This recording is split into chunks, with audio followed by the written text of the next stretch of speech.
Borneo mana? Borneo Kalimantan. Oh, itu Jogja Kalimantan. Saya mau cerita sedikit tentang manfaat yang saya terima, yang saya dapatkan di LV. Dulu saya tidurnya mendengkur atau ngorok.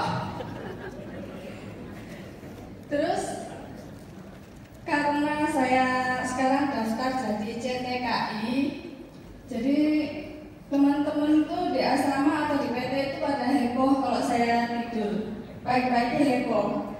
Karena ngoroknya nyaring banget katanya. Habis itu terus pas ada bos saya datang ke PT bilang menceritakan soal terapi, terus bosnya tanya siapa yang punya penyakit. Terus saya bilang sama teman saya, coba tanya kalau obat ngorok ada enggak, saya bilang. Terus bos saya bilang ada, di terapi nanti sembuh. Saya langsung di terapi. Pas pertama saya sudah mulai kurang. 打呼噜很大声，为什么我知道？ Terus kedua, 因为我是报名了，准备要到国外去劳动，所以我们就要先培训。培训的时候有很多人跟我一起的，准备要出国劳动，就几个朋友在房间里面跟他一起睡，晚上就很吵。所以有一天，大江去香港要当劳动，然后有一天那个培训营里面那个老板来了，就问大家，我们这里有那个医疗服务，谁要看医生，身体有不好，他不敢问，他就托一个朋友问，老板，如果是打呼噜有没有药？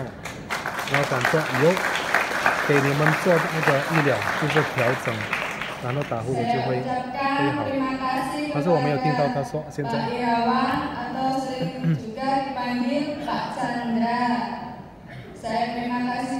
我感谢Chandra 师兄 sudah membantu saya membukakan cakra. 已经带我。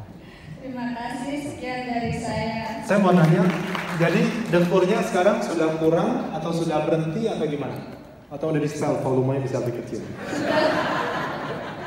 Dari volume sudah berkurang, walaupun saya capek, nggak terlalu nyaring. Biasanya namanya di asrama kan satu kamar 8 orang, jadi kamarnya nggak terlalu lebar.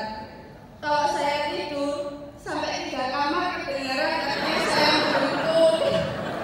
Sekarang cuma kamar itu yang bisa dengar, nggak sampai ke sebelah. Iya, terus saya setiap pulang dari LV terapi, saya tanya sama teman saya, Mbak, saya pesan, Mbak, nanti kalau saya ngorok, bangunkan atau sampai dengerin, saya masih ngorok, banter enggak kalau ngorok, katanya. Pagi saya tanya, Mbak, gimana saya tidur tadi malam? Nggak terlalu, katanya. Saya senang, terima kasih semuanya.